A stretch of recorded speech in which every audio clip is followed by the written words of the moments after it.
एकनाथ शिंदे ने न्यूज़ 18 के इंटरव्यू में बोला कि उद्धव ठाकरे देवेंद्र फडणवीस को जेल में डालना चाहते थे। अगर उस टाइम पर मैं पार्टी को नहीं तोड़ता तो ये हो जाता। देखिए, मैं एक बात कहता हूँ, आपको जानकारी है? नहीं, 100% वो मुझे जेल में डालना चाहते थे। उन्होंने एक सीपी को भी अपॉइंट किया जी, ये कहकर कि देवेंद्र फडणवीस पर जो बनती है वो केस बनाओ। साहब देखो, मैं कांच के घर में नहीं रहता। 1.5 साल उस सीपी ने भी प्रयास किया, मेरे बाल से लेकर नाखून तक मेरी इंक्वायरी कर ली, किसी झूठे केस में फंसा सकते के प्रयास कर लिया, तो कुछ नहीं कर पाया। क्योंकि मैं जब हमला करता हूँ तो मुझे ये पता होता है कि कांच के घर में रह के हमला नहीं किया जा सकता। और इन्होंने इतना प्रयास किया लेकिन ये मेरे खिलाफ कुछ नहीं कर।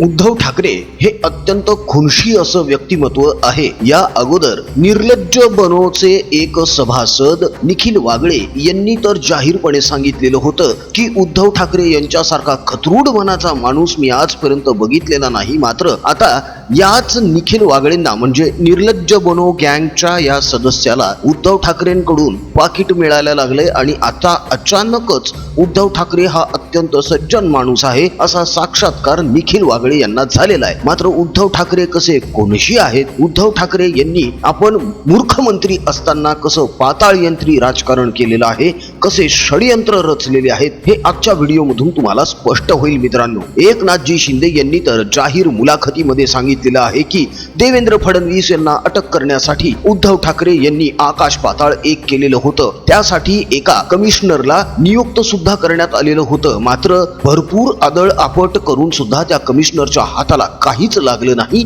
आणि तो देवेंद्र फडणवीस यांना अटक करू शकला नाही। देवेंद्र फडणवीस हे महाराष्ट्राच्या राजकारणातलं एक निष्कलंक नेतृत्व आहे, हे सर्वांनी मान्य करायलाच हवं। नाही तर आतापर्यंत खोट्या आरोपांच्या नावाखाली देवेंद्र फडणवीस यांना अटक केली गेली असती। मित्रांनो, असंच षडयंत्र देवेंद्र फडणवीस आणि भारतीय जनता पक्षाचे आमदार नेते गिरीश महाजन यांच्या विरोधामध्ये उद्धव ठाकरे यांनी जोरदार चालू केलेलं होतं, ज्याचा एक व्हिडिओच प्रसारित झालेला होता। या व्हिडिओमध्ये एक वकील देवेंद्र फडणवीस आणि गिरीश महाजन यांना खोट्या नाट्या केसेस मध्ये अडकवण्याचा जोरदार प्रयत्न करतोय हे स्पष्टपणे जाणवतं। त्यांच्यावर भलतेच गुन्हे दाखल करून काहीतरी करून त्यांना प्रकरणामध्ये अडकवून तुरुंगामध्ये डांबण्याची उद्धव ठाकरे यांची महत्वाकांक्षा धुळीस मिळालेली आहे। मात्र आजचा हा व्हिडिओ बघितल्यानंतर तुम्हाला सुद्धा कळेल की उद्धव ठाकरे हा खरंच किती खुनशी आणि सोडाचं राजकारण करणारा माणूस आहे। मित्रांनो, मूळ मुद्द्याला, मूळ व्हिडिओला सुरुवात करण्या अगोदर एक छोटीशी विनंती आहे की प्रपंच परिवाराने नुकतंच सुरू केलेल्या हिंदू प्रपंच या युट्यूब चॅनलला भरपूर सबस्क्राईब करा, आपल्या मित्रपरिचितांमध्ये भरपूर प्रमाणामध्ये शेअर करून त्यांना देखील हिंदू प्रपंच या युट्यूब चॅनलशी जोडले जाण्यासाठी आवाहन करा। अजून जर महाप्रपंच या युट्यूब चॅनलला तुम्ही सबस्क्राईब केले नसेल तर लगेच सबस्क्राईब करा, सोबतच बेल आयकॉन सुद्धा प्रेस करा, म्हणजे राजकीय विश्लेषणाचे आमचे नवनवे व्हिडिओज सगळ्यात अगोदर तुमच्यापर्यंत पोहोचतील। आता बघूया, उद्धव ठाकरे यांनी नेमलेल्या एका पाताळ यंत्री षडयंत्री माणसाने देवेंद्र फडणवीस आणि गिरीश महाजन यांना खोट्या नाट्या आरोपांमध्ये अडकवण्यासाठी किती आटापिटा केलेला आहे। व्हिडिओ एकदा स्वतःच बघून घ्या, म्हणजे त्यानंतर आपल्याला यावर थोडंसं बोलता येईल। आता या आरोपांची क्लिप सुद्धा समोर आली आहे। काय या क्लिप मध्ये बघा। त्याच्याशी बोलून घ्या। क्या मला सर्व पैसा वगैरे निलेश पुरवायचा। हा, निलेश कुठून आणायचा मला त्यातच माहिती सर्व गँगच्या ह्याच्यामध्ये। मग आम्ही इथे गुंडागर्दी करणे, दहशत पसरवणे, तर त्याचं किती क्रॉस होऊ शकतं आहे का नुसतं तो हे नाही। बरंच क्रॉस आहे त्याच्याबरोबर, म्हणजे एकमेकांवर त्याच्या केली होती। आता त्याने गुन्हा दाखल केला आहे, त्याचं नाव घेतलं पोलिसांनी, त्याचंही नाव दिलं होतं ते, पण त्याचं लोकेशन टाकलं तर पुण्याला होतं त्याने। हो, पण मारणाऱ्या लोकांना त्याच्यामध्ये कॉन्टॅक्ट नव्हता का? हो, कॉन्टॅक्ट होता, पण ते पोलीस मॅनेजच गेले, 1-2 लाख रुपये घेतले असते पोलिसांनी, त्याला आरोपी केला। बरं, हा सांगेल का की हा ड्रग्सचा सुद्धा व्यवसाय करतो, हा पैसा इकडून जनरेट करून, म्हणजे मोका एकदम स्पीड वरते। तो जो कोल्हापूरचा जो बसला ना, हायकोर्टाने असं ऑब्झर्व केलं की सट्ट्याच्या पैशातून सट्ट्याला काही मोका लागत नाही, पण सट्ट्याच्या पैशातून हे ड्रग्ज वगैरेचा व्यवसाय करतात. विचार लगेच सांगा मला. त्याला म्हणा तुला काय करायचंय, हा, आणि त्याला म्हणा तू सांग. त्याने मला विचारलं, मी सांगितलं मी हे धंदे करणार. तर हा ड्रग्ज मध्ये वगैरे जगामध्ये खूप चांगली किंमत असते. 1-1 ग्रॅमला लाख रुपये मिळतात, 5 ग्रॅमला वगैरे असं तो सांगत होता. तो कुठून आणतो काय आणतो मला कोणाची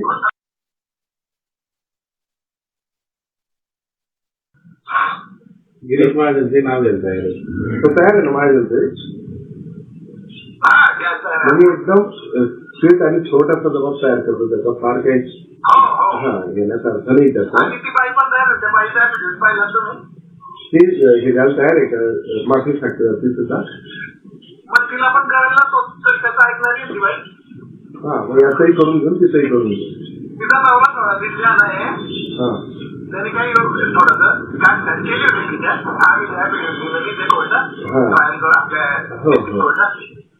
खोटे कागदपत्र वगैरे सगळं आलं, पण केला होता एवढी करेक्ट पाहिजे ना गावावर.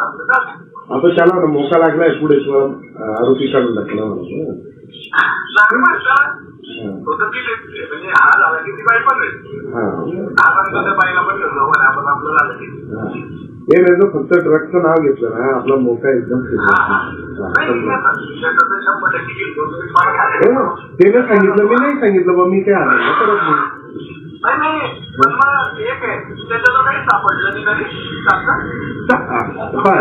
करतो. हा तो संशय क्रिएट झाला ना कोर्टाला आजच्या तारखेला. नाही, पण त्याच्यावर एक केस नाही, त्याच्याजवळ काही सापडलं नाही. असं थोडी असतं, सापडलं तरच तो गुन्हेगार आहे ना. पहिल्या वेळेस सापडतो साहेब, मी पहिल्यांदाच सापडलोय, माझं नाहीच आहे. नाही, ते प्रवीणच्या नंदी सांगितलं की गुन्हेगार जातात. कोण तसं नाहीये काय. सुप्रीम कोर्ट पाहिजे की खरे ही गँग म्हणजे ड्रग्ज चालवणारी गँग आहे. हा पैसा नुसता एज्युकेशन पुरता मर्यादित नाहीये. हा ड्रग्ज मध्येही करतो, इथून हे करतो. हा बर.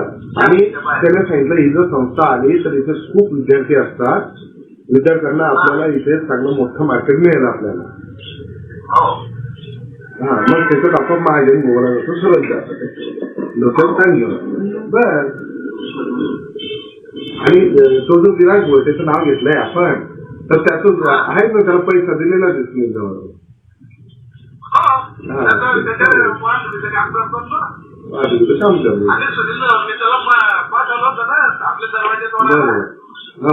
लोक जमत ना 17 फेब्रुवारी 2018 काही चोरी दिले, काही ललित कॉलेज दिले, काही कैलास कॉलेज दिले. तेव्हा आले ते 3-4 जण जमले, तेव्हा आले. त्याचा 8 दिवस त्यांच्याकडून कोण जमत नव्हते. 5-6 जेव्हा लोक जमत नव्हते त्यांच्याकडून. मग ते पोलिसांनी मॅनेज करून सोडायला लागला.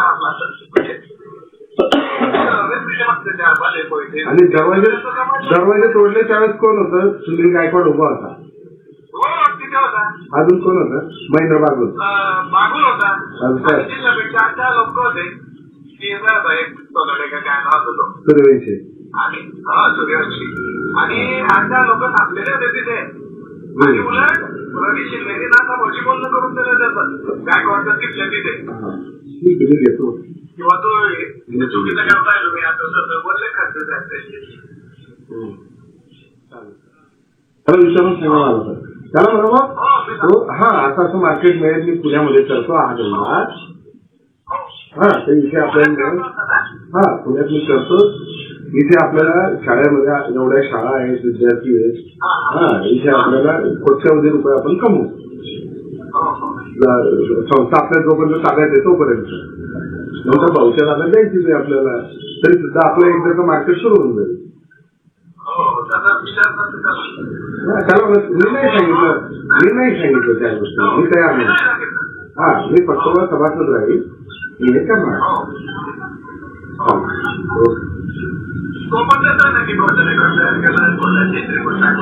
ते करतो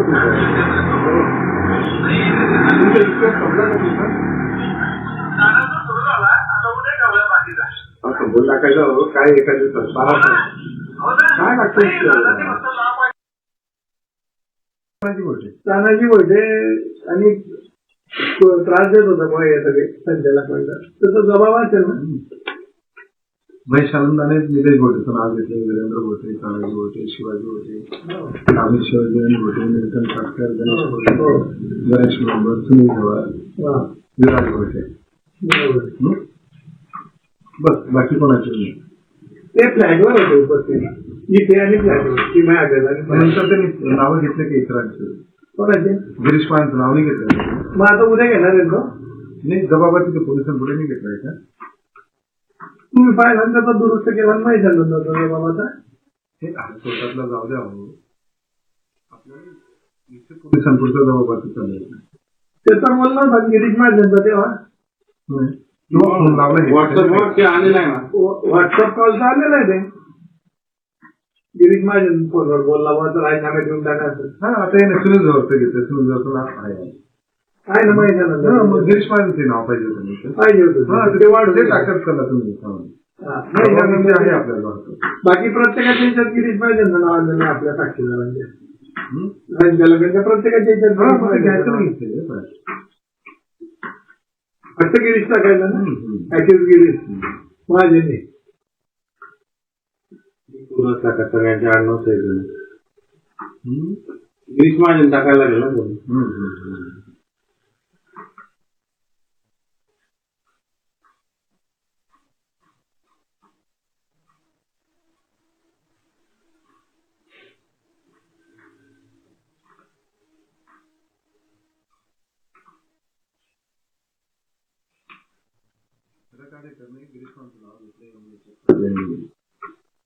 हो कार्यक्रम डायरेक्ट नाव नाही घेतलं रामेश्वर नाव आहे फक्त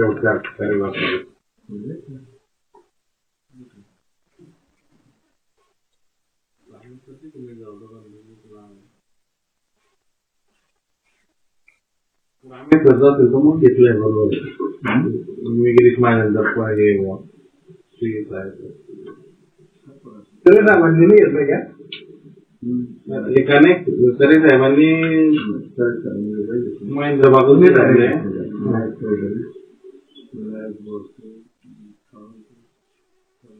प्रत्येक जबाब असताना कोणाकोणाचे रोल आलेला आहे काही मधुकर वगैरे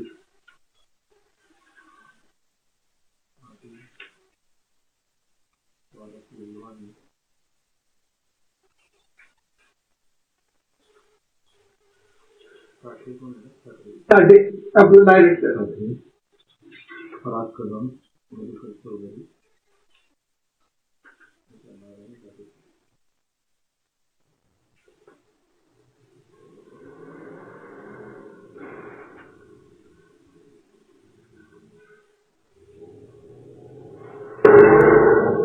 तेव्हा आम्ही पदभार घेण्यास नकार दिला असता गिरीश महाजन यांचे विश्वस्त रामेश्वर यांच्याशी बोला म्हणून त्यांचे मोबाईल फोनवरून बोलणे करून दिले. रामेश्वर त्यांनी देखील मंत्रिगारावर निलेश भोटे यांच्याकडे दिल्यावर मला सूचित केले. मी त्यांना देखील शासन आदेश गिरीश महाजन आहे ना हस्तक म्हणून केलं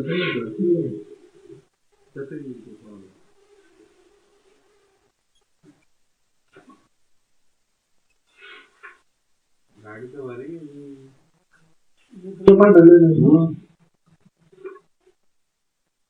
गाडी सापडली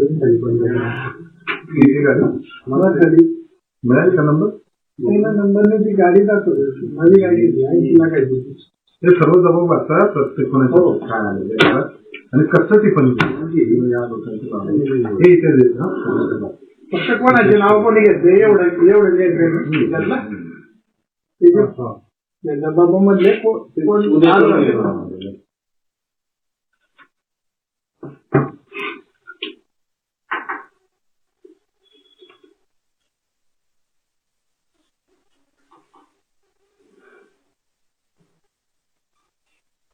प्रस्तावाचा मग करून घ्यायला लागेल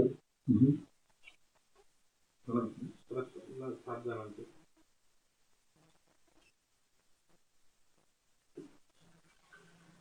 जाऊ वाचायला खूप नाव हे घेऊ चुका तुला जमतं का तीनच पानं आहे.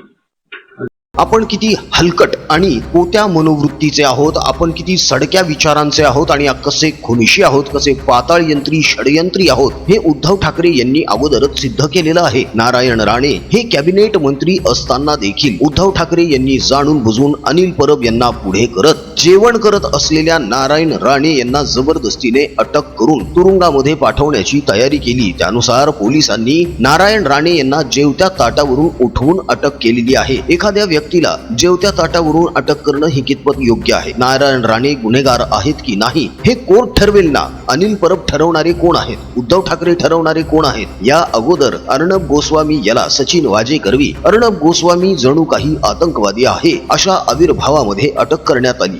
केतकी चितळे असो, निखिल भामरे असो यांना देखील अशाच प्रकारे वागणूक देण्यात आली आणि तुरुंगामध्ये महिने डांबण्यात आलेलं आहे. असाच डाव उद्धव ठाकरे यांना देवेंद्र फडणवीस आणि गिरीश महाजन यांच्या विरोधात खेळायचा होता. काहीही करून देवेंद्र फडणवीस यांना तुरुंगामध्ये पाठवायचंच असा चंग कोमटरावांनी बांधलेला होता. मात्र कोमटरावांचा हा महत्वाकांक्षी निर्णय धुळीस मिळाला. त्याचं कारण असं आहे की निष्कलंक आणि अत्यंत स्वच्छ चारित्र्य असलेल्या देव्या भाऊंना हे अडकवू शकले नाहीत, पुढेही अडकवू शकणार नाहीत. पण मित्रांनो विचार करा, जेव्हा इतकी मोठी राजकीय शक्ती सोबत असणाऱ्या लोकांना सुद्धा जर हे त्रास देऊ शकतात तर तुम्हा आम्हा सर्वसामान्य माणसांचं हे काय हाल करतील. म्हणूनच महाभकास आघाडी महाराष्ट्राच्या बोकांडी बसू देऊ नका, इतकीच कळकळीची विनंती आहे मित्रांनो. नाहीतर तुमचं जगणं हे लोक हैराण करून सोडतील. आपल्याला जिवंतपणीच नरक यातना भोगाव्या लागतील. उद्धव ठाकरे आणि त्यांच्या त्या अज्ञानी राजकीय मुलाला फक्त इतरांना त्रास कसा द्यायचा एवढंच माहीत आहे. काहीही करून सत्ता आपल्या हातात असली पाहिजे, लोकांनी आपल्या टाचेखालीच राहिलं पाहिजे, ही या बाप लेकाची मनोवृत्ती आहे. मात्र आता 20 नोव्हेंबरला या खुनशी बाप लेकांना त्यांना त्यांची जागा दाखवून देण्याची वेळ जवळ आलेली आहे. तेव्हा 20 नोव्हेंबरला मतदान करत असताना हिंदू आहोत हा विचार डोक्यामध्ये ठेवून मतदान करा. कारण याकूब मेमनची कबर याच उद्धव ठाकरेंच्या कार्यकाळामध्ये सजवली गेली होती. त्याला उद्धव ठाकरे यांचा पाठिंबा होता. याच उद्धव ठाकरे यांच्या समोर नाराए तकबीरचे नारे लगावले जातात. याच उद्धव ठाकरेंच्या रॅलीमध्ये आणि सभांमध्ये पाकिस्तानचे झेंडे मिरवले जातात. तेव्हा विचार करा मित्रांनो, मुस्लिम मतांसाठी हे इतके लाचार झालेले आहेत की हे जय श्रीराम म्हणणाऱ्या स्वाभिमानी हिंदूंना हरामखोर म्हणतात. असल्या हिंदू द्वेष्ट्या बाप लेकाला आणि त्यांच्या उमेदवारांना तुम्ही तुमच्या बोकांडी बसवून घेणार आहात का? आणि स्वतःचं आणि स्वतःच्या पुढच्या पिढीचं जबरदस्त कधीही न भरून येणारं नुकसान करवून घेणार आहात का?